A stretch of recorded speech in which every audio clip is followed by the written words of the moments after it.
Hi friends, எப்படி இருக்கீங்க? கர்த்தரோட கிருபைனால இன்னும் நல்லா இருக்கிறீங்கன்னு நம்புகிறேன். இந்த நாளில் கூட உங்களை சந்திக்கிறதுல ரொம்ப சந்தோஷப்படுறேங்க. கர்த்தர் ரொம்ப நல்லவர். உங்களையும் என்னையும் இம்மட்டுமா பாதுகாத்துக்கிறாரு. அதுக்காகவே அவருக்கு பெரிய தேங்க்யூ சொல்லணுங்க. யோசிச்சு பாருங்கள், நம்ம துயரத்தில் ஆண்டவர் நம்மளுக்கு எவ்வளோ துணையாக இருந்திருக்கிறாங்க. இந்த உலகத்தின் மனுஷங்க நம்மளை மறந்து போயிருக்கலாம். நம்ம உதவி நம்ம போய் கேட்டிருப்போம், எப்பா நான் இன்றைக்கி நான் ஹெல்ப் பண்ண முடியல, என்னால் ஆகலைன்னு சொல்லிட்டுருக்கலாம். இல்லை நம்மளுக்கு நம்ம உதவி பண்ண ஜனங்க கூட நமக்கு திருப்பி உதவி பண்ணாமல் போயிருக்கலாம். ஆனால் ஆண்டவர் சொல்கிறாரு, அவரை நோக்கி பார்க்குற முகங்கள் வெட்கப்பட்டு போவதில்லை. ஆமாம் ஃப்ரெண்ட்ஸ், நினைவு வச்சுக்கோங்க, இந்த உலகத்தில் யார் வேணால் நம்மளை மறந்துடலாம்.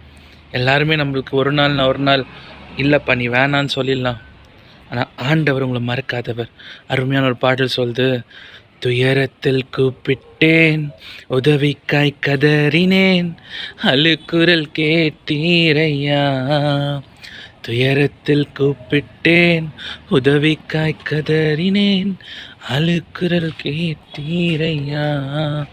குனிந்து தூக்கினீர், பெரியவனாக்கினீர், உமது காருண்யத்தா. குனிந்து தூக்கினீர், பெரியவனாக்கினீர், உமது காருண்யத்தா. குனிந்து தூக்கினீரே, பெரியவனாக்கினீரே, உமது காருண்யத்தால் பெரியவனாக்கினீரே. ஆமாங்க, அவருடைய காருண்யத்தினால உங்களை பெரியவன் ஆக்குவாருங்க. இந்த உலகத்தில் உங்களை யாரும் தூக்கலையா, உங்களுக்கு யாரும் கை கொடுத்து உதவி செய்யலையா, அவர் இருக்கிறாருங்க. He is the one who will lift your head high above everyone. Trust in him and let him guide you. God bless you. Amen.